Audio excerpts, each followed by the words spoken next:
இந்த உபவாச நாளுக்கென்று நாம் தெரிந்து கொண்டு கர்த்தர் நமக்கு தந்த தியானிக்க கொடுத்த பகுதி என்னவென்று சொன்னால் சங்கீதம் 63வது சங்கீதம் முதல் 5 வசனங்கள். தேவனே, நீர் என்னுடைய தேவன். அதிகாலமே உம்மை தேடுகிறேன். வறண்டதும் விடாய்த்ததும் தண்ணீரற்றதுமான நிலத்திலே என் ஆத்மா உண்மையில் தாகமாக இருக்கிறது. என் மாம்சமானது உண்மையை நம்பியிருக்கிறது. இது போன்ற ஒரு பக்தனுடைய நிலைதான் ஒரு சின்சியர், ஒரு உத்தமமான ஒரு கிறிஸ்தனுடைய ஒரு நிலை. இந்த சங்கீதத்தை அவன் எழுதின பொழுது தாவீது பல்வேறு ரூபத்திலே அவன் அடைந்த இன்னல்கள், அவனுடைய கடைசி நாட்கள் வரைக்கும் ஏராளமான இன்னல்களை அவன் அனுபவித்தான். ஏராளமான யுத்தங்களை அவன் சந்தித்தான், துரோகங்களை அவன் சந்தித்தான், எதிர்ப்புகளை சந்தித்தான். இவ்விதமாக பல்வேறு தன் வீட்டாரால் பாய்க்கப்பட்டிருந்தான். தன்னை சொந்த மகனால் அவர் துரத்தப்பட்டார். so much there. அப்படி ஏராளமாய் இருக்கிற அந்த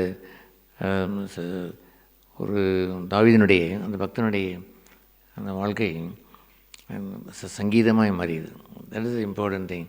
தாவீதை குறித்த பகுதி என்ன? அவன் he turned the valley of tears, அந்த கண்ணீரின் பள்ளத்தாக்கை என்ன மாற்றினான்? அருண் நீரோற்றாய் அவன் கண்டான் மாற்றி. அதற்கு ஆதாரமாக என்னமோ அவர் சொன்னார். அந்த 84வது சங்கீதத்திலே என்ன ஆதாரம் சொல்லுவார்? உண்மையிலே பலன் கொண்டவர்கள் அவர்கள். உம்முடைய பலத்தின் மேல் பலன் என்ன செய்வார்கள்? அடைவார்கள். That is a secret. துன்பங்கள் என்று சொல்வது ஒரு மனுஷன் அதை கம்பேரிசன் பண்ணும் பொழுது போல் தான் கம்பேரிசன் பண்ண வேண்டும். அதி சீக்கிரத்தை நீங்கும் லேசான உபத்திரவும் நித்திய கனமகிமை கொண்டு வருகிறது. இந்த உலகத்தில் யாருமே அது விரும்புவதில்லை. ஆனால் அதுதான் வழி.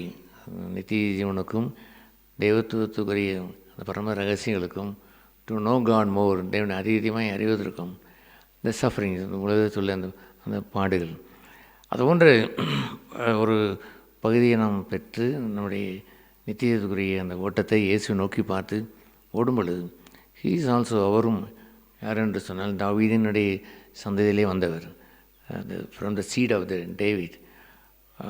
இப்பொழுது நாம் குமாரனாகிய இயேசுவை போலவே அநேகம் குமாரர்களாய் அவரை போலவே நாம் மாறுவதற்கு பின்பற்றி வருகிறவர்கள். ஸோ யுகமாய் வருகின்றதை போன்று அந்த தேவதாசர்கள் அனைவருமே they went through suffering, ஏராளமான பாடுகளின் மத்தியில்தான் they sought God, தேவனை அவர்கள் தேடினார்கள். இந்த ஏழையை கூப்பிட்டான் என்று சொல்லும் பொழுது ஏராளமான இடுக்கங்கள் வருகிற அந்த பகுதியை தான் அந்த தன்னை ஏழையை ஒருவன் நிறுத்த முடிந்தது. அந்த தாவீது அவன் ஒன்றும் சிறு பையனாக இருக்கும் பொழுது அவன் ஏழையை, அவன் ஒரு ஆடு மேய்க்கிற ஒரு இடையன், சாதாரண ஒரு பிள்ளையாண்டான். அவனை பிள்ளை என்று விட அவனுடைய அப்பா சொல்லுவதில்லை. அவன் இவ்வளோதான் பிள்ளைகள் என்று சொல்லிவிட்டான். பாருங்கள், இருக்கிறான், ஒருவன் இருக்கிறான், இல்லை இன்னொரு இருக்கிறான், அவன் இருக்கிறான், அவன் ஒரு சின்ன பையன், அவன் ஆடு மேய்த்து கொண்டு இருப்பான் என்று உதாசீனம் செய்யப்பட்டு அந்த தாவீது அதனுடைய பங்கிலிருந்தான் இயேசுவும் வந்தார். அவர் தாவீதின் மைந்தன் என்று சொல்லும் பொழுது ஃப்ரம் த பிகினிங், அந்த ஆரம்ப நாட்கள் முதற்கொண்டு மாட்டு தொழுவத்திலிருந்து அவர் முடிவு கெத்செமனே வரையும் சஃபரிங், பாடுகளின் ஒளியை நமக்கு ஆயத்தம் செய்து வைத்தார். அது ஏனென்றால் ஜனங்கள் இந்த பூமியை பரலோகம் மாற்றிக்கொள்ளலாம் என்று தான் அவர்கள் விரும்புகிறார்கள். பணத்தை வைத்தோ, அந்தஸ்து வைத்தோ, ஆஸ்தி வைத்தோ, ஒரு துன்பமும் வராமல் வாழ்ந்து கொண்டோ இங்கே நாம் பரலோகமாய் வாழலாம் என்று எண்ணும் பொழுது வி ஹவ் அனதர் பாத், நாம் இன்னொரு பாதையை வைத்திருக்கிறோம். நாட் ஆன் திஸ் எர்த், இந்த பூமியிலே இல்லை, மேலான விலையை நாம் நோக்கி பார்த்து நாம் அவர் வானங்களின் வழியாக ஏறி பிதாவுடைய வலது பட்சத்திலே அமர்ந்தார். எப்படி அவர் திடீரென்ற வானங்களின் வழியே ஏறினார். ஆல் த டைம்ஸ் அவர் எப்பொழுதுமே பரத்தை நோக்கியவராய்தான் அவர் வாழ்ந்தார். ஆகவே the more we are in suffering, பாடுகளின் வழியை நாம் போகும்பொழுது தான் we look up, நாம் மேல் நோக்கி பார்ப்போம். அப்படித்தான் தாவீதினுடைய வாழ்க்கையும் இருந்தது, அப்படித்தான் இயேசுனுடைய வாழ்க்கையும் இருந்தது. So when suffering comes upon வரும்பொழுது ஆண்டவன் இடத்துல என்ன ஆண்டவர் எப்படி வந்தது என்று கேட்டால், இந்த உலகத்திலே உங்களுக்கு என்ன உண்டு, ஒருத்தனும் உண்டு என்று அவர் சொன்னார். ஆயிலும் ஐ ஓவர்கேன், நான் ஜெயித்தேன், ஐம் ஹாப்பி, நான் மகிழ்ச்சியாக பிதாவுடைய வலது வாசலில் இருக்கிறேன். இந்த பூமியில் வாழ்ந்த எல்லா என்னுடைய சிலுவின் பாதையிலையும் அவருடைய பிதாவுடைய சந்தோஷத்தை என் முன்னால் வைத்து தான் ஓடினேன். ஆல் த டைம் ஹாப்பி, நான் எப்பொழுதும் மகிழ்ச்சியாக இருந்தேன். அந்த மகிழ்ச்சியை ஒருவரும் பறித்து கொள்ள முடியவில்லை. என்னுடைய அந்த அரசாங்கம் என்னை பறிக்க பார்த்தது. இந்த போதகமார்கள் அல்லது இந்த மூப்பமார்கள், பரிசேயர்கள், வேதபாரர்கள் அவர்கள் அதை பறிக்க பார்த்தார்கள். நத்திங் குட் செப்பரேட், அதை அந்த தெய்வ சந்தோஷத்தை எடுத்துக்கொள்ளவே இல்லை. ஆகவே ஒருவரும் ஒரு காலம் எடுத்துக்கொள்ளாத முடியாத ஒரு சந்தோஷத்தை நான் உங்களுக்கு தருகிறேன் என்று ஒரு இடத்திற்கு அவர் வந்தார். அவர் யார்? அவர் தான் பட்ட பாடுகளினாலே he brought the gospel, சுவிசேஷத்தை அறிவித்தவர். எபிரேயர் 2 அதை வாசிக்கிறோம்.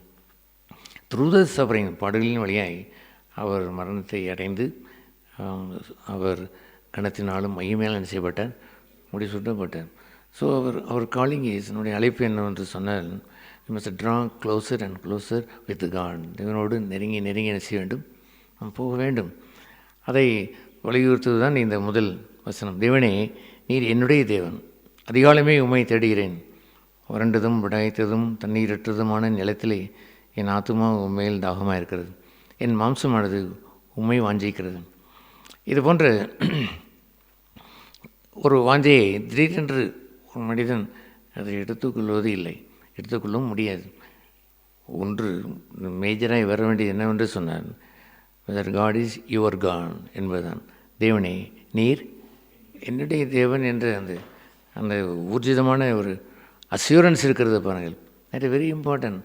நான் பழைய இருக்கிற எத்தனையோ சில சிநேகிதர்கள், நண்பர்கள், ஆபிக்குரிய சகோதரர்கள் இருக்கிறார்கள்.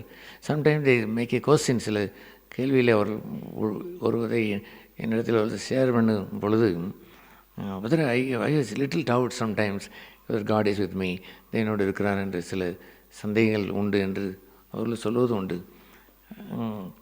நான் சொல்லுவேன், தேட்ஸ் நாட் கிறிஸ்டியானிட்டி என்றே நான் சொல்லிவிடுவேன். தேவன் இருக்கிறாரா, தேவன் என்னுடன் இருக்கிறாரா என்று அவர்களுக்கு சொல்வதற்கெல்லாம் காரணம் என்னவென்று சொன்னால், they face some problems here and there. அங்கும் இங்கும் பிரச்சனைகளை சந்திக்கும் பொழுது தே கெட் டிஸ்கரேஜ் அது போன்ற எண்ணங்கள் வருகிறது. எனவே நாம் அங்கே சொல்லப்பட்டிருக்கிறதை போல, என் ஆத்துமா உண்மையில் எப்படி இருக்கிறது, தாகமாக இருக்கிறது என்று சொல்கிற அந்த மெய்யான நம்முடைய இந்த உபவாச ஜபத்திற்கு வைத்திருக்கிற அந்த தலைப்பின்படி, really want to have the thirst after God, தேவனிடத்தில் அப்படி ஒரு தாகம் இருக்க வேண்டும் என்று சொன்னால், த ஃபர்ஸ்ட் ஆஃப் ஆல், முதலாவது பகுதி என்னவென்றால், God should be your God. அந்த தேவன் யாருடைய தேவன்? என்னுடைய தேவன் என்ற அஷ்யூரன்ஸ் இருக்க வேண்டும். ஈவன் நாம் இப்பொழுதும் கூட அவனுடைய சமூகத்தில் போகும் பொழுது, யூ கால் அப்பான் காட், தேவனை அழைத்து மை காட் என்று கூப்பிட்டு அவரை அழைத்து உட்காரும் பொழுது தான் உங்களுடைய உபவாசமே இனிமையாக மாறும். த பிகினிங், விசுவாசம் துவக்கிறவரும் விசுவாசத்தை முடிக்கிறவருமா இயேசு என்று சொல்லும் பொழுது, it should begin with faith. அதுபோன்ற ஒரு விசுவாசம் இல்லை என்றால், ஒரு தேவனிடத்தில் நெருங்கி வர வேண்டும் என்றால், என்னுடைய ஜெபங்களுக்கு பலன் அளிப்பார் என்று அவன் அறிய வேண்டும் என்றால், முதலாவது என்ன கண்டிஷன்? தேவன் உண்டென்று என்ன செய்ய வேண்டும்? விசுவாசிக்க வேண்டும். உலகத்தில் உண்டென்று அல்ல, உலகத்தில் எல்லா மக்களுமே ஒரு கடவுள் இருக்கிறார், ஏதோ ஒரு வல்லமை இருக்கிறது என்னவோ சொல்லிக் கொள்வார்கள். உண்டென்று என்று சொல்வதெல்லாம் ஃபார் மீ, அது எனக்கு தான். அந்த எபிரேயரில் நீ வாசித்து பார்த்தால் தெரியும். தேவனும் அதற்கு என்ன பதில் சொல்லுவார்? இவர்கள் இந்த உலகத்தை நம்பி உலகத்தை சதமாய் வைத்து வாழாதபடினாலே தேவன் அவர்களுடைய தேவன் என்று சொல்வதற்கு அவர் என்ன அடையவில்லை? வெட்கம் அடையவில்லை. Otherwise God will be ashamed of me, என்னை குறித்து வெட்கம் அடைந்து விடுவார். ஆகவே தேவன் உண்டென்று என்று சொல்லும்பொழுது, டு ஹூம், உலகத்தை பொதுவாக வைத்து பேசுவதில்லை, அதை எல்லாருமே சொல்லி கொண்டு இருப்பார்கள். அந்த எபிரேயர் சொல்லப்பட்ட அந்த முதல் பகுதி என்னவென்று சொன்னார்? தேவன் உண்டென்று, ஐ சுட் பி அஷ்யூர்ட், எனக்கு உண்டென்று, ஏன்னா என்னுடைய சொந்த வாழ்வதற்கு உண்டென்று அறிந்திருந்திருக்க வேண்டும். அப்பொழுது நான் தேவனே, நீர் என்னுடைய தேவன் என்று உரிமையை கொண்டாட முடியும். உங்களுடைய அப்பா இருப்பார், இது என்னுடைய அப்பா என்று சொல்ல மாட்டீர்களா? அல்லது ஒரு அண்ணன் இருந்தால் இது என் அண்ணன் என்று சொல்ல மாட்டோமோ? என் கணவர் இவர் என் கணவர் என்று நாம் சொல்ல மாட்டோமோ? இது என்னுடைய பொருள் என்று சொல்லுவதில்லையா? எக்ஸாக்ட்லி அதே போலவே மோர் தென் தட், அது எல்லாம் அனித்தியத்துக்குரியவைகள். அது மாறும், உடையும், என்ன வேணாலும் ஆகிவிடும். ஆனால் தேவன் என்னவாக இருக்க வேண்டும்? என்னுடையவர் என்பது பெர்மனண்ட், நிரந்தரமாக இருக்க வேண்டும்.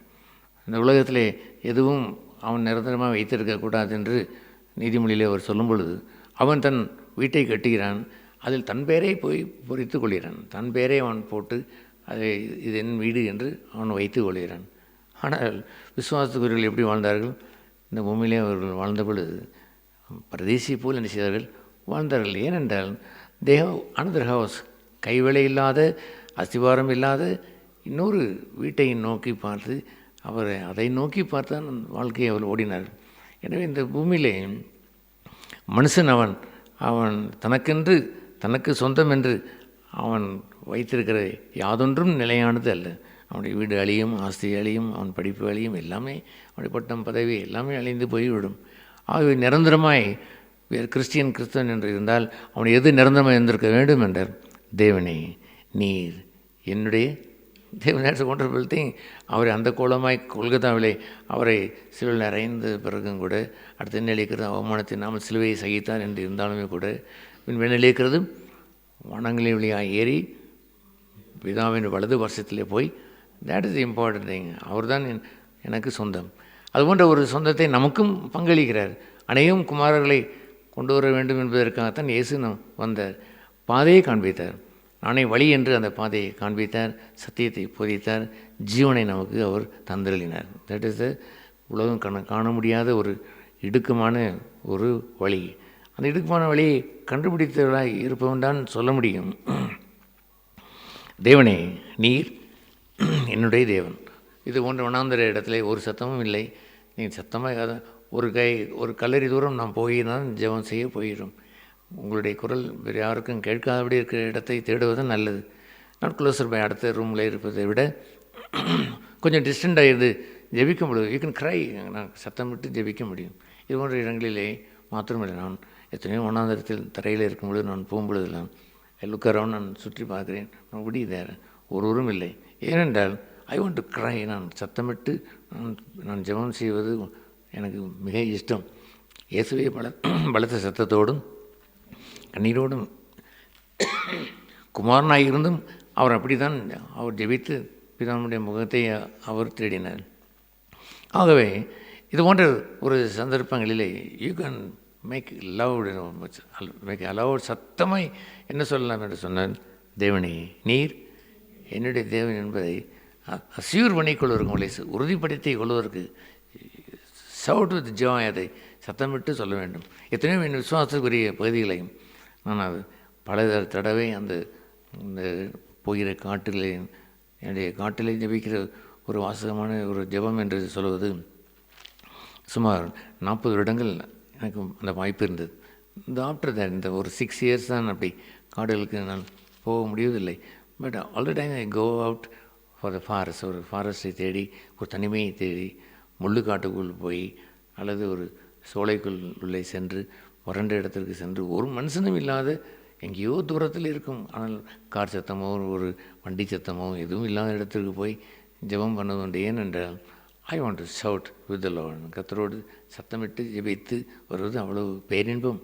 ஆகவே அவ்விதமான தேவனே நீர் என் தேவன் என்பதை that you should make it shouting, அதை ஒரு ஷவுட்டிங்கை, ஒரு ஸ்லோகனாய் வைத்து நீங்கள் செய்ய வேண்டும்.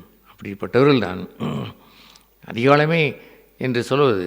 இந்த உலகம் சூரியன் உதித்தது என்று சொன்ன உடனே அவர் கஞ்சி கலையத்தை எடுத்துக்கொண்டு உழ போகிறார்கள், அல்லது அதிகாலமே எங்கேயாவது ஒரு எக்ஸசைஸ் போகிறார்கள், என்னமோ செய்கிறார்கள் என்று இருக்கிற காலங்களில் மை ஃபர்ஸ்ட் பார்ட்டிஸ் என்ற முதல் பகுதி அதிகாலம் என்று சொல்வது எவ்ரிடே, ஒவ்வொரு நாளுக்கு உரியதான்.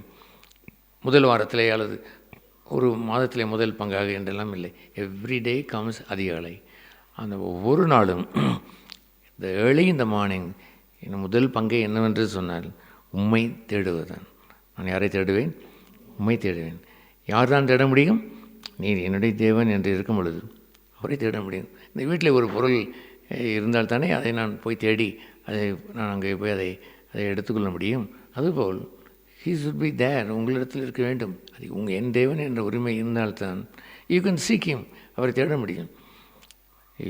அப்போஸ்தலர் 17 இப்படி அவர் சொல்லுவார். எப்படி தேடுவது? நீங்கள் தேவன் வகுத்த அந்த பூமியின் எல்லைக்குள், கர்த்தரோடு இருக்கக்கூடிய எல்லைக்குள் நீங்கள் வந்துவிட்டீர்கள் என்று சொன்னால், நீங்கள் கண்ணை மூடிக்கொண்டு தடவிப்பதாலோடு யார் இருப்பார்? உங்கள் தேவன் உங்களோடு தானே இருப்பார். மோர் இன்ட்ரெஸ்டிங் திங் என்னவென்று சொன்னால், நான் தேடுகின்றதை விட ஹீ லவ்ஸ் மீ, என்னை நேசிக்கிறார். என்னை தேவன் தன் ஒரே பேரான குமாரனை தந்தல் இவ்வளவாய் உலகத்தை அன்பு கூர்ந்தார் என்று சும்மா ஏன் சொல்ல வேண்டும்? உங்களை குறித்து இருக்க வேண்டும். ஹி லவ்ஸ் மீ, என்னை நேசிக்கிறார். மேடம் கயான் அம்மையார் சொல்வதை போல், தன்னை நேசிப்பதற்காகவே தேவன் நமக்கு தேவனாய் மாறினார் என்று அவர் சொல்லுவார். அதுபோலவே நான் அவர் மேல் பிரியம் கொள்ள வேண்டும் என்பதற்காகவே அவர் என்னை நெருங்கி வருகிறார். நமக்காகவே நம்முடைய பிரியத்தை, நம்முடைய நேசத்தை விரும்புவதற்காகவே தேவன் நமக்கு இருக்கிறார் என்று அந்த அம்மையார் அழகான ஒரு வாசகத்தை அவர் எழுதி வைத்திருக்கிறார்.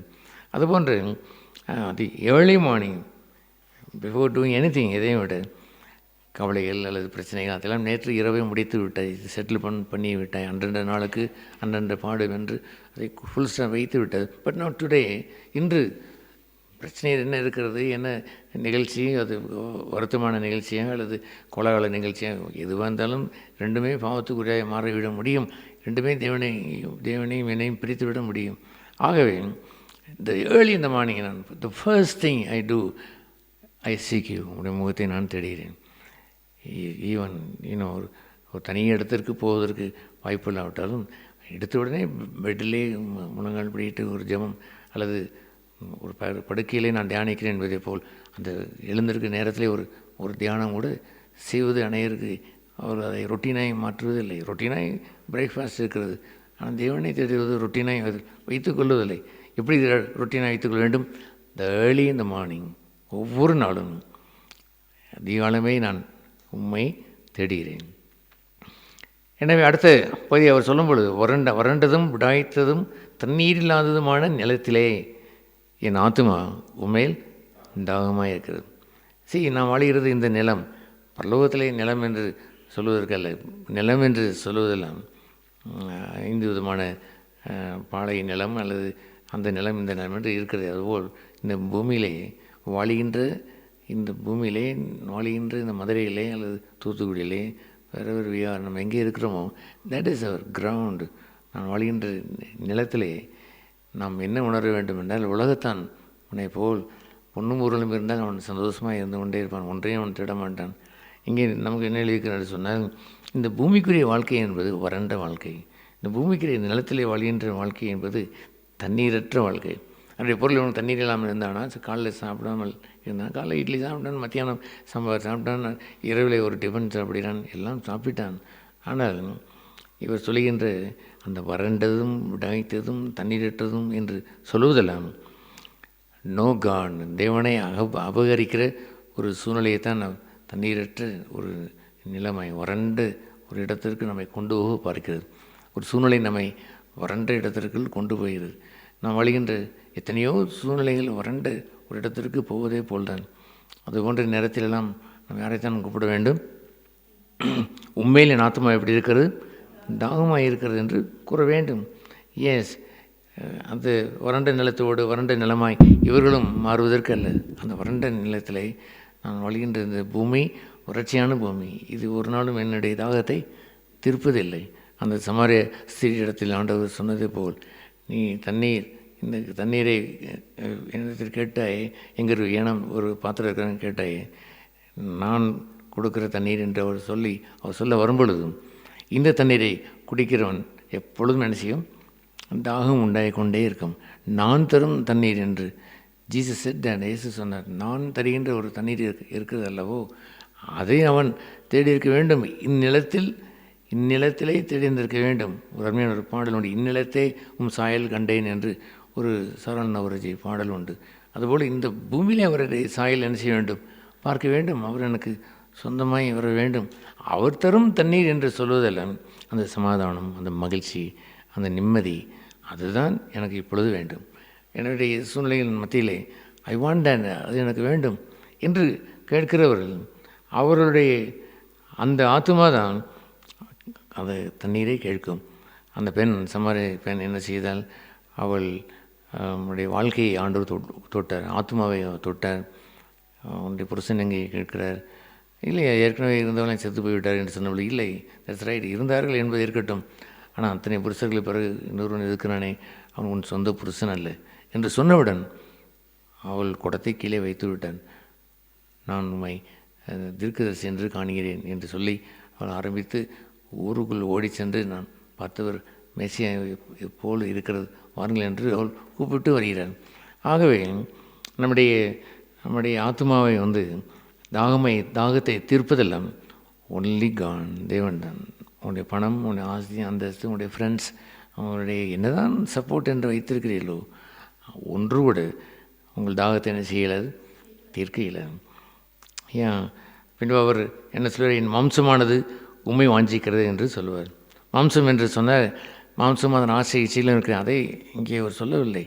அந்த மாம்சம் என்று சொல்வது அந்த பூவை போல், அந்த புல்லை போல் இருக்கிறது என்று சொல்வார். அப்புறம் பூவுங்கிறது அதனுடைய அந்த உலகத்தினுடைய மகிமையாய் இருக்கிறது. புல்லும் அழியும், பூவும் உதிரும் என்று எழுதியிருக்கிறது. So we are like that. அந்த புல்லை போல் இருக்கக்கூடிய மாம்சம், அவன் மாம்சம்தானே என்று ஆண்டவர் சொல்லுவார். அவன் மாம்சம்தானே, அவன் பலகீனமானவன். அந்த பலகீனமான ஒரு பகுதியை சொல்வது தான் த ஃப்ளஷ், இந்த மாம்சம், இந்த மாம்சம், தூளில் உள்ள மாம்சம் என்றெல்லாம் நாம் வேதத்தில் வசிக்கிறோமே, அந்த மாம்சத்திற்குரியவர்கள்.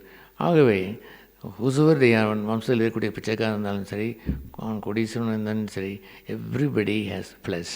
எல்லோருக்கும் என்ன தான் இருக்கிறது, மாம்சம், பலகீனமான மாம்சம். அவனுடைய ஆயுசு நாட்கள் இந்த 4 விறக்கடை என்று எழுதும் பொழுது அவனுடைய மாம்சத்தினுடைய பலகீனத்தை தான் அவர் சொல்கிறார். அவ்வளோதான், எவ்வளோதான் வைத்திருந்தாலும் என்ன, இந்த ஒரு 4 விறக்கடைக்கு ஒப்பானதான் உன்னுடைய உன்னுடைய சரித்திரம் என்று அவர் சொல்லுவார்.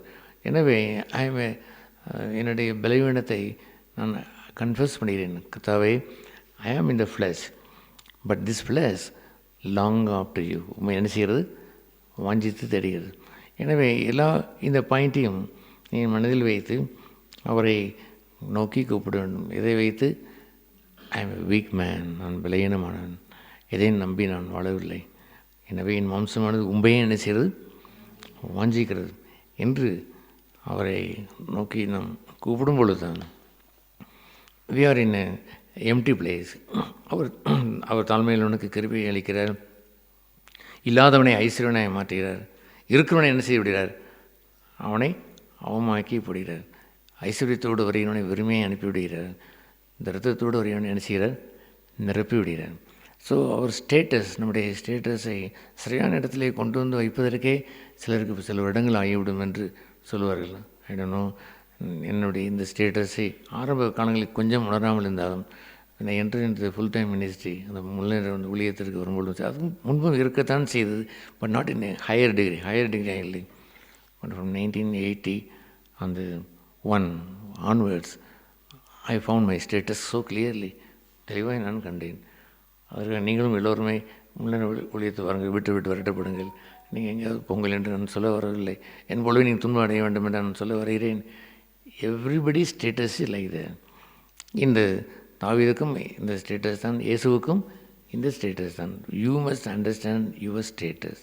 யுவர் மாம்சம் அது பிள்ளை போல் இருக்கிறது, அறிய வேண்டிய யாருடைய பொறுப்பு, நீங்கள் தான் அறிந்திருந்திருக்க வேண்டும். நான் நீரில்லாத இடத்திலே வாழ்கிறேன், எனக்கு ஆதரவும் என்றும் என்னை ஆதரிப்பதற்கு என்றும் இந்த உலகத்தில் எதுவும் எனக்கு இல்லை. என்னுடைய தாகத்தை தீர்ப்பதற்கு ஒன்றாலும் முடியாது. என்னை நீர் தான் என்ன செய்ய வேண்டும், தாகத்தை தீர்க்க வேண்டும் என்றெல்லாம் இருக்கக்கூடிய வாசித்த அந்த வசனத்திலே உள்ள ஸ்டேட்டஸை இன்ஹெரிட்டட், அதை சுதந்திரம் கொண்டு விட்டார். உங்களுடைய பாத்திரம் விரிந்து வந்துவிடும். நீ காலப்பான் ஆண்டவரை நம்ம கூப்பிடும் பொழுது ஹீல் ஃபுல்ஃபில் அதை என்ன செய்வார், நிறைத்து விடுவார். உங்களுடைய தாகத்தை அவர் தீர்ப்பார்.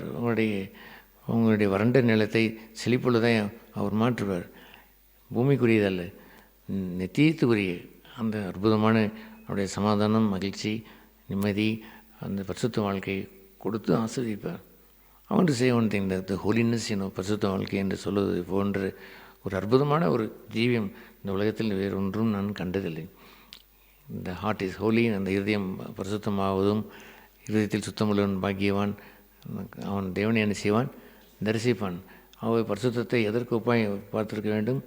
நான் பரிசுத்தராக இருக்கிறதை போலவே நீங்களும் பரிசுத்தராக இருங்கள். அந்த ஏசாயா கண்ட அந்த தரிசனத்திலே ஹோலி ஹோலி ஹோலி என்று அந்த தூதர்கள் அந்த அந்த இடத்தை நிரப்பி கர்த்தருடைய சிங்காசனம் அங்கே வந்து அப்படி ரிங்காரம் விட்டதெல்லாம் ஹோலினஸ், அந்த பரிசுத்தம்.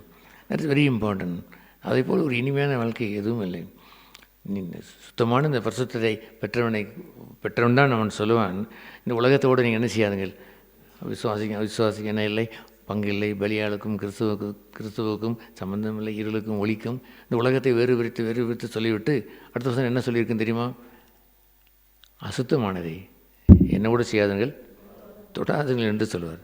அதை போய் புழங்கி கொண்டு இருப்பதல்ல, அதோடு அந்த இருளோடு வாசம் செய்வதும் அல்ல. நாட் ஈவன் த டச், தொடமாட்டான். ஏனென்றால் ஹி பிலாங் டு காட், தேவனுக்கு சொந்தமாக மாறி பிரிக்கப்பட்டு இருக்கிறபடினாலே the holiness is a wonderful thing. மிக ஆச்சரியமான ஒரு பகுதி. அதனால தான் ஆண்டவர் சொன்னார், பரிசுத்தமுள்ள என்ன செய்யட்டும், பரிசுத்தமாகட்டும், அசுத்தமாகட்டும். அதெல்லாம் ஒரு சேலஞ்சு. அந்த சேலஞ்சை ஒரு முறை ஒருவருக்கு நான் சொன்ன பொழுது, இந்த உலகத்தில் பரிசுத்தமான வாழுகின்ற ஒரு மனுஷன் சுற்றிலும் முற்றும் பார்க்கும் பொழுது, அசுத்தமான வாழுகிற மற்றவர்களை பார்க்கும் பொழுது டிஸ்கரேஜோடு ஆகி, நமக்கு எதுக்கு போய் வீணாவில் என்ன செய்கிறோம், பரிசுத்தன்று கஷ்டப்படணும்னு நினைத்து எங்கே போனாலும் போவான், அசுத்தத்திற்கு போனாலும் போவான். நீங்களோ பரிசுத்தம் உள்ளவர்கள் இன்னும் நினைச்சீங்கள் பரிசுத்தம் பாருங்கள். அதுதான் நம்முடைய அழைப்பே அல்லாமல் அசுத்தத்தை நாம் பார்ப்பதில்லை. அசுத்தத்தை நாம் என்ன கூட செய்வதில்லை, தொடுவது கூட இல்லை. ஆகவே நீ ட்ரா நியர், தேவனத்தில் நெருங்கி நீங்கள் போகும் பொழுது த ஒண்டர்ஃபுல் திங் இஸ், தேவனை தரிசிக்கிற உங்களுடைய இருதயத்தை அவர் ஆயத்தப்படுத்தி யூ வில் பிகம் ஹோலி. உங்களுடைய இருதயத்தில் பரிசுத்தத்தை அடையும் பொழுது யூ வில் see God, தேவனை தரிசித்து அவரோடு ஐக்கியம் பெற முடியும். ஆக இந்த அற்புதமான ஒரு இடத்திற்கு மற்றொரு மலைக்கு உங்களை ஆண்டவரை கூப்பிட்டு போனால் எப்படி இருக்கும், அதுபோல் நாம் வந்து யாரை தரிசிக்க வேண்டும். ஏன் காட்லி செயின்ஸ் எல்லாம் தியானித்தாலுமே கூட எதுவும் நம்முடைய சீஃப் ஜாய், பிரதான நம்முடைய மகிழ்ச்சி என்ன? மோசையும் எலியாவும் அவளை போக விட்டு யாரை தான் காட்டுவார்? இயேசுவை நமக்கு அவர் காட்டுவார். தேவனை தரிசிக்கும்படி செய்வார். தேவன் செய்வோம். பரலோகபிதாவே, இந்த நாளுக்காக, உபவாச நாளுக்காக ஸ்தோத்திரம். இந்த நாளை நாங்கள் உமக்கு ஏற்ற விதமாய் இந்த அருமையான இந்த ஸ்தலத்திலே உம்மை தேடி வந்திருக்கிற எங்களை, நாங்களும் நீர் எங்களை தேடி வருவதும் இருவரும் ஒன்றாய் சேர்கிற எங்களுடைய பூமியின் அந்த குடியிருப்பை நாங்கள் பெற்றவர்களாய் உம்மோடு கூட இணைந்து இந்த நாட்களை செலவழிக்க யாவருக்கும் இரக்கம் செய்தலும், உம்மோடு அளவலாகவும் உம்மோடு ஐக்கியம் கொள்ளவும், எங்களை சுத்திகரித்து கொள்ளவும், எங்கள் மனபாரங்களை உம்மிடத்தில் ஊற்றவும் கொடுத்திருக்கிற இந்த நல்ல நாளுக்காக உம்மை துதிக்கிறோம். எங்களை பலப்படுத்தியலும் எங்களை உற்சாகப்படுத்தியலும் தொடர்ந்து இந்த ஜெப வேலையை ஆசீர்வதித்து வழி நடத்தும். இயேசு நாமத்தில் ஜெபிக்கிறோம் பரலோக பிதாவே, ஆமென்.